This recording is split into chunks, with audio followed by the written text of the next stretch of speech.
I paid the mortgage every month, like a quiet ritual that kept the roof steady even when the marriage wasn't. Automatic draft, confirmation email, breath held until the receipt appeared.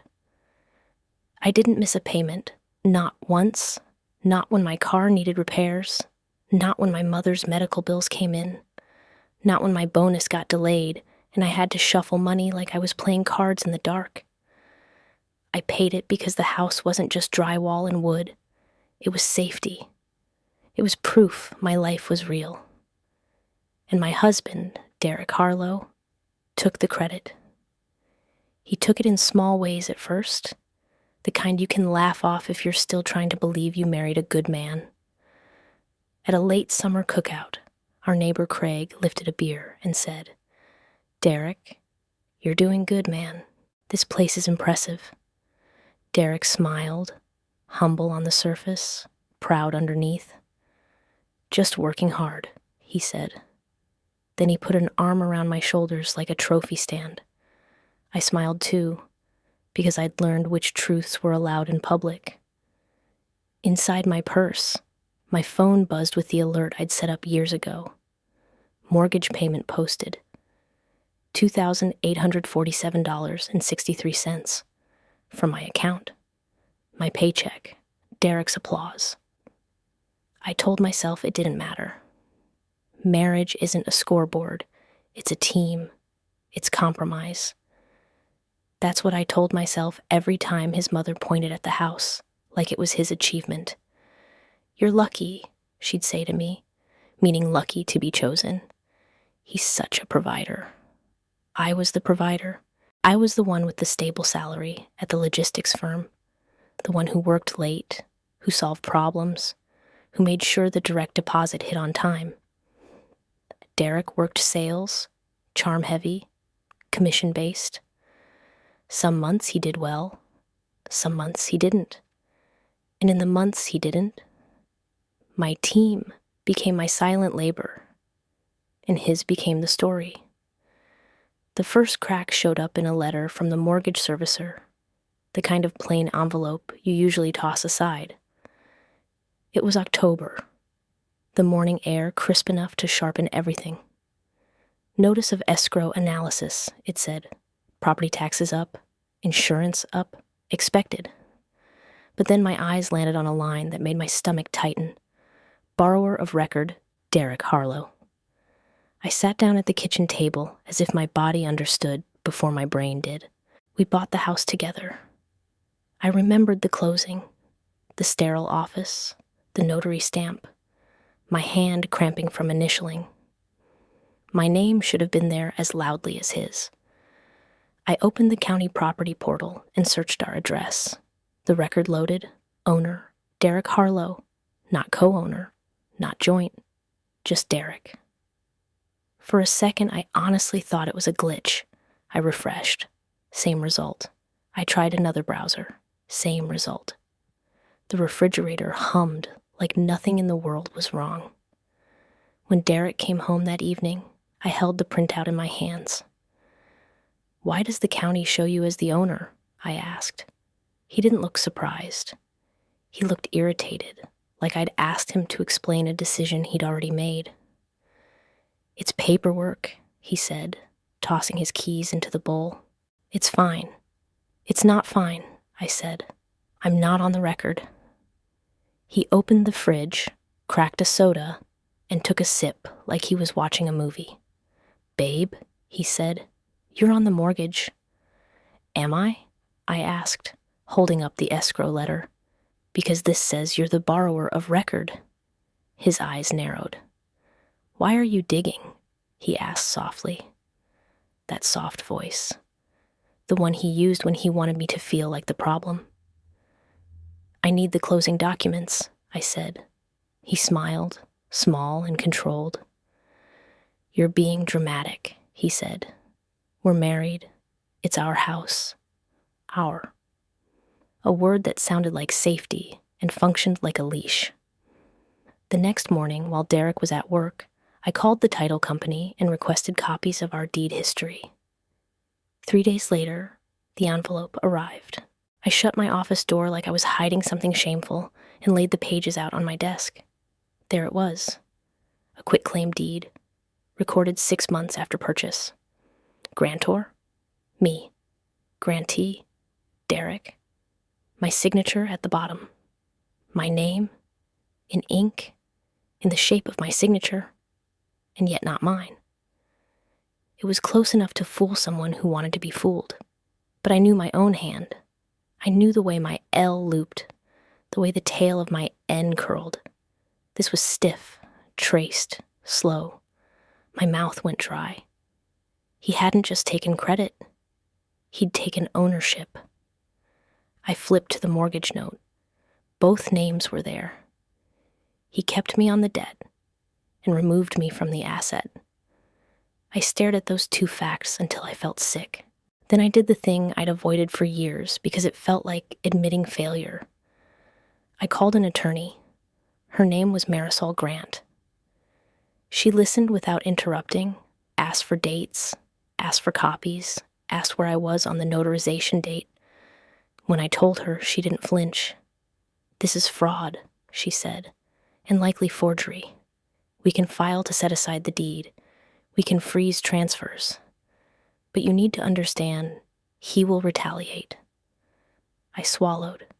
"He already is," I said, though at the time I still didn't know how far he'd go. That night, I put the quitclaim deed on the dinner table and said, "Explain." Derek's fork paused. For half a second, the mask slipped, and I saw annoyance underneath. "Where did you get that?" he asked. "The title company," I said, "and I'm talking to a lawyer." He leaned back like I'd offended him. "Okay," he said. "Yes, I filed it." "Why?" I asked. He shrugged as if the answer was obvious, because it made sense. "You forged my signature," I said. He lifted his hands like he was calming a child. "We're married," he said. "It's just paperwork." "It's a crime," I said. He smiled, cold. "Don't be melodramatic." Then he said the line that snapped something inside me. "Besides, you wouldn't have gotten approved without me." I stared. "What?" He nodded like he was teaching a lesson. "My trajectory," he said. "My profile. Lenders take me seriously." I felt heat rise behind my eyes. "I paid the down payment," I said. "I pay the mortgage. And I carry the risk," he snapped, voice sharpening. "People respect my name. That's how the world works." There it was. Not love, not partnership, ownership. "I'm filing for the deed to be reversed," I said, his face smooth again, that practiced calm. "Go ahead," he murmured. "But remember, your name is still on the mortgage. If you hurt me, you hurt yourself." That was his anchor. Debt as a chain, credit as a weapon. Over the next 2 weeks, Derek rewrote me to everyone who would listen. I was stressed, unstable, obsessed with money. His mother called to check on me in a tone that felt like a verdict. Friends stopped inviting me to things, like divorce drama was contagious. And while he painted me as irrational, he started building paper. He insisted the mortgage would be paid from his account for credit purposes. He said it with a grin, like a husband doing something noble. But I watched the transfers. My paycheck would hit. Then, the same night, money moved out of my account into his. The next day, the mortgage paid from his. A clean trail that said, "Derek provides." I was still paying. He was still collecting the story. Then the escalation hit in the form of a new credit alert. Home equity line of credit opened. $78,000. I stared at the email in my car outside my office, heart hammering, a HELOC against the house. When I confronted him, Derek didn't even pretend to be sorry. "I consolidated debt," he said, leaning in the doorway like a landlord. "Interest is low. It's smart." "What debt?" I asked. He smiled. Business, he said. Investments. Don't worry. You make good money. I realized then that he wasn't panicking. He was harvesting. The house wasn't a home to him. It was a resource he could tap, and I was the engine that made it refill. Marisol filed fast. Emergency motion. Temporary restraining orders on transfers. Petition to set aside the quitclaim deed. Demand for the notary's log.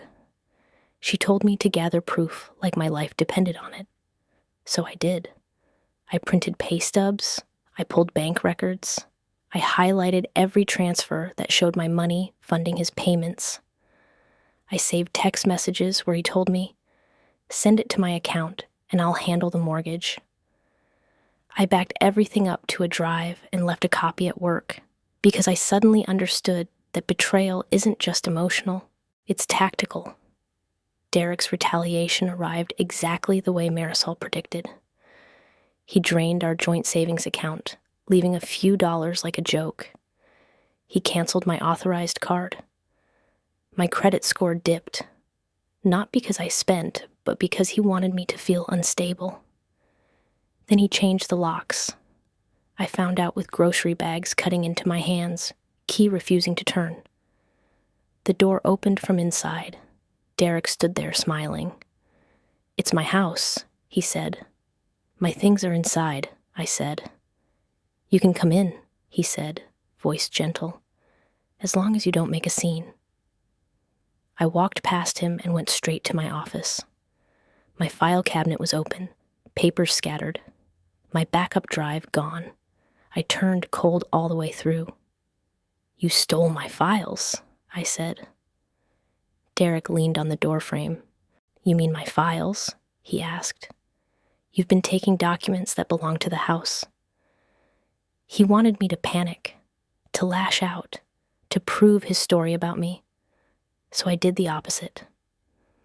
I left quietly with my laptop and a suitcase. I went to a hotel that smelled like lemon cleaner and loneliness. I cried once, hard, then wiped my face and called Marisol. After he changed the locks, he didn't stop. He started acting like the house had already been awarded to him by some invisible judge that lived in his ego. He sent me an email with the subject line, "House Rules," like we were roommates, and he owned the lease. No guests, no unauthorized recording devices, no removal of property without written consent. He copied me, his lawyer friend from work, and, because cruelty likes an audience, his mother. I read it twice, then once more, because my brain kept trying to downgrade it into something normal. It wasn't normal. It was a man building a cage out of PDFs. Marisol told me not to respond. "Let him create evidence," she said. "Let him show the court exactly who he is." So I let him. Derek also started calling my workplace. Not directly, not in a way that would look obvious. He'd call the front desk and ask for me, then hang up. He'd email my company address with vague, guilt-soaked messages. "Please talk to me. We can fix this." When I didn't respond, he sent one that said, "I'm worried about you. I think you're having a breakdown." It was strategic. If he could make me look unstable at home and unstable at work, he could shrink my credibility from every angle. One afternoon, my boss pulled me aside. "Everything okay?" he asked, gentle. "We've gotten a few strange calls. Nothing serious, but my cheeks burned with humiliation. "I'm handling a personal legal matter," I said carefully. "It won't affect my performance." My boss nodded. He believed me, but Derek didn't need my boss to fire me. He needed my boss to doubt me. Doubt is a crack you can widen later. Marisol arranged a civil standby so I could retrieve essential belongings. A sheriff's deputy met me in the driveway 2 days later, a big man with a tired face. He knocked.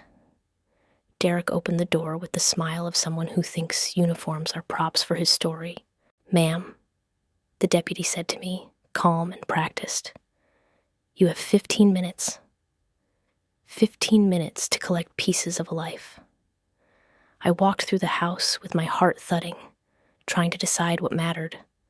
Clothes, laptop charger, my grandmother's ring, the folder of documents Derek hadn't stolen. He followed me like a shadow, making small comments designed to bruise. "Take whatever," he said, loud enough for the deputy to hear. "I'm not trying to control you. I just want peace." Peace. The word he used when he meant silence. In the bedroom, I saw he'd moved my side of the closet into boxes like he was erasing me. In the office, the missing drive felt like a tooth ripped out. I grabbed what I could, and when my 15 minutes were up, the deputy said, "Time." Derek leaned close as I walked out. "Everyone's going to know you did this," he whispered. I didn't look at him. I looked at the deputy's badge, at the clear proof that authority didn't automatically belong to Derek just because he sounded confident. Outside, as I loaded my trunk, my phone rang again. Derek's mother. I didn't answer. She left a voicemail anyway. Her voice was honeyed, sharp underneath. "Sweetheart, Derek is devastated. He's the one paying for everything, and you're hurting him. Please stop. Think about your reputation. People talk." People talk. That's what she cared about. Not the forgery, not the theft, the gossip. I deleted the voicemail, then saved a note about it. "Document everything," Marisol had said, "even the little manipulations, especially the little ones." A week before the temporary orders hearing, Derek tried the boldest move yet. I received a certified letter at my hotel address. Notice to quit. He was attempting to evict me as a non-tenant occupant, claiming I had no legal right to the property. I laughed out loud in the hotel hallway, a harsh sound that startled a couple walking past. Evict me from a house I'd paid for, using a deed he forged. It was like being mugged and then billed for the inconvenience. Marisol's response was immediate. She filed an emergency motion and attached the police report number, the forged deed evidence, and the locks change. The judge signed an order blocking any eviction attempt and warning Derek that misuse of civil process would be sanctioned. The next morning, we filed for an access order, and I went to the police station to file a report for forgery. Sitting across from the officer, I felt like I was betraying my own marriage. Until he compared the signatures and his expression shifted. "This is substantial," he said, and he took my statement, made copies, gave me a report number. When I walked out, the air felt sharper, but my spine felt straighter. Derek responded by filing for divorce. He accused me of abandonment, even though he changed the locks. He accused me of financial misconduct, even though my money paid his payments. He requested exclusive use of the home and, with breathtaking audacity, temporary spousal support. From me. Marisol laughed when she read it, not because it was funny, but because it was so bold, it almost became absurd. "He wants you to pay him to steal your house," she said. The temporary orders hearing was set for early February. The courthouse smelled like old paper and stale coffee. Derek sat with his attorney, looking calm, like a man sure the world would believe him. When he spoke, he performed. Soft voice, concerned eyes. "I've worked tirelessly to provide," he told the judge. "My wife has become unpredictable." Then Marisol stood. She didn't raise her voice. She laid evidence on the table like weight. The forged quitclaim deed, the escrow letter naming him borrower of record, the police report number, the bank transfers from my account to his, timed with the mortgage, the HELOC opening, the sudden lock change. The judge's expression tightened. Derek's lawyer shifted. Derek tried to speak. The judge cut him off. "Mr. Harlow, you will not address the court directly.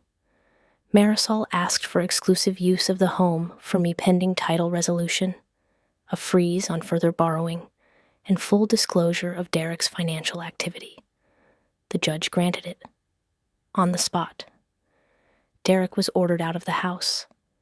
The HELOC was frozen, transfers barred, discovery demanded. In the hallway afterward, Derek stared at me like I'd stolen something from him. "You think you won?" he hissed.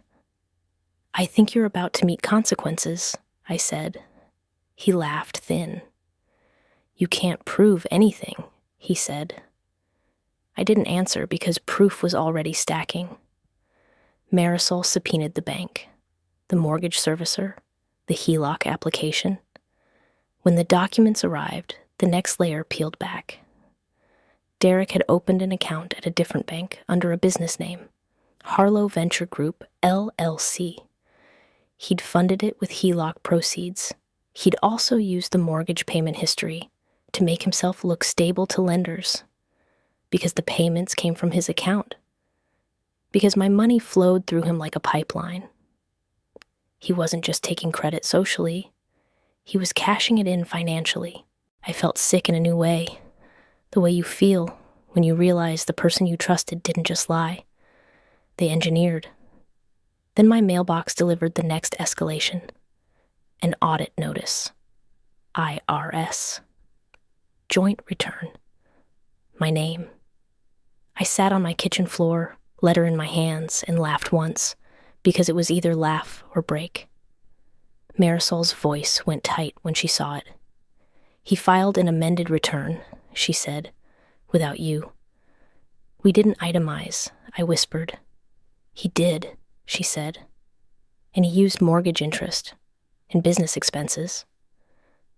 We brought in a forensic accountant named Priya Desai.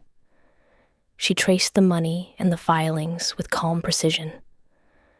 What she found made Derek's strategy clear. He claimed business expenses that were personal. He moved HELOC funds into the LLC, then used that account to cover risky investments. When those investments went sideways, he panicked and tried to patch the hole with tax manipulation. He also reported mortgage payments as if they were made by him, inflating his profile for business credit. And then Priya found the payment, a consulting fee from the LLC, $12,000, to a name matching the notary on the forged deed. Marisol tapped the page once. "That," she said, "is intent." We filed to compel the notary log and attach the payment evidence. The judge granted it. 2 weeks later, the notary's attorney called, suddenly eager to cooperate. The log was produced. It listed Derek as the person present, and it listed a woman presenting ID as L. Harlow signing. Not me. A stand-in. A fake wife. I sat very still when Marisol told me, because rage would have been too easy. Instead, I felt something colder and more powerful. Certainty. Derek's lie had a body now, a witness, a log, a bribe. The case accelerated. Depositions were scheduled. Derek tried to delay, claimed records were lost, claimed confusion. But banks don't lose money trails, and judges don't like being played. At about 70% into the fight, Priya uncovered the twist that turned Derek from selfish to dangerous. He'd applied for a state-level first-time homebuyer credit under his name alone, using the forged deed transfer as proof of sole ownership. He manipulated the purchase timeline, misrepresented income, and received a credit he didn't qualify for. Then he used that credit and the appearance of sole ownership to strengthen his business loan package, making himself look more liquid on paper. He had leveraged a fraudulent tax credit to secure funding. And because my name was on the mortgage, because our filings were intertwined, he had risked dragging me into the fallout as collateral damage. It wasn't just theft of credit. It was theft of identity, of liability, of safety. Marisol contacted the state agency. Priya prepared the documentation. The lender's fraud department was notified. We filed an injured spouse claim with the IRS to separate me from the amended filing where possible. Every step felt like walking through fire, but each step also moved me closer to ground that couldn't be yanked out from under me. Derek's posture changed after that. He stopped acting like a king and started acting like a man hearing sirens in the distance. He showed up one evening in my driveway, hands shoved in his coat pockets, face pale. "Can we talk?" he asked. I stood on the porch, door behind me, not opening it. "Talk," I said. His voice cracked. "I didn't mean for it to go this far," he said. I stared at him. "You forged a deed," I said. "You bribed a notary. You opened a HELOC. You filed taxes in my name. You staged a fake me. How far did you think it would go?" He swallowed. "I was building something," he said. "For us." "For you," I said. He flinched. "Okay, for me," he admitted. "But if you drop the criminal report, we can settle. I'll give you something." Something. Like my life was a coupon. "I'm not dropping anything," I said. His eyes flashed with anger. "Then you're ruining me," he hissed. "You ruined you," I said, and this time it landed like a gavel. Settlement talks began a week later because Derek's attorney finally understood what Derek couldn't charm away. Marisol demanded more than fairness. She demanded repair. Derek would refinance the mortgage into his name alone or agree to sell the house. The HELOC would be paid from his share first. I would be reimbursed for documented mortgage contributions, attorney fees paid, no spousal support, full separation from business debts. Derek fought the numbers. Priya's spreadsheets crushed his arguments. Then came Derek's deposition. Under oath, with a court reporter typing every word, Derek tried to deny everything. When asked if he ever signed my name, he smiled and said no. Marisol slid the $12,000 notary payment across the table. "Then why did your LLC pay her?" she asked. Derek's smile froze. His attorney whispered. Derek's throat bobbed. "I don't recall," Derek said. "You don't recall $12,000? Marisol asked. "I don't recall the purpose," he said. Marisol nodded, then asked about the woman with the fake ID. Derek glanced at me just once, and in that glance I saw fear, because he knew the story was no longer his to control. The power reversal arrived like winter ice cracking, quiet until it isn't. The judge issued a ruling setting aside the quitclaim deed based on evidence of forgery and improper notarization. Title reverted to joint ownership pending final division. Derek was ordered to stop representing himself as sole owner. The lender flagged the file. The state agency opened a fraud investigation. Derek's employer placed him on administrative leave after the bank's fraud department contacted them during verification. He couldn't smile his way out of that. The house sold in spring. Sunlight returned. Trees budded. I stood in the empty living room one last time, listening to my footsteps echo. Derek wasn't there. He wasn't allowed. The proceeds were divided with precision. HELOC paid off first from his share. Reimbursement to me for verified payments. Fees covered. Derek walked away with less than he'd built his fantasy on. I moved into a smaller place across town. No granite countertops, no grand staircase, but my name was on the lease, my name on the mailbox, my money paying for a roof that belonged to me without negotiation. A few weeks later, my credit score updated. It climbed clean and steady. I stared at the number like it was a sunrise, and I felt something settle in my chest, an unfamiliar quiet. Derek left a voicemail. I didn't listen. I didn't need his apology. I needed my life back. Because the real theft wasn't the praise at cookouts, or the way people assumed he provided. The real theft was the way he used my reliability like a resource, siphoned it into his identity, and tried to trap me with debt while he walked around wearing my effort like a suit. He thought credit was a story. I learned credit is also a weapon, and a shield, depending on whose hands hold the documents. I paid the mortgage, and in the end, I took back the truth.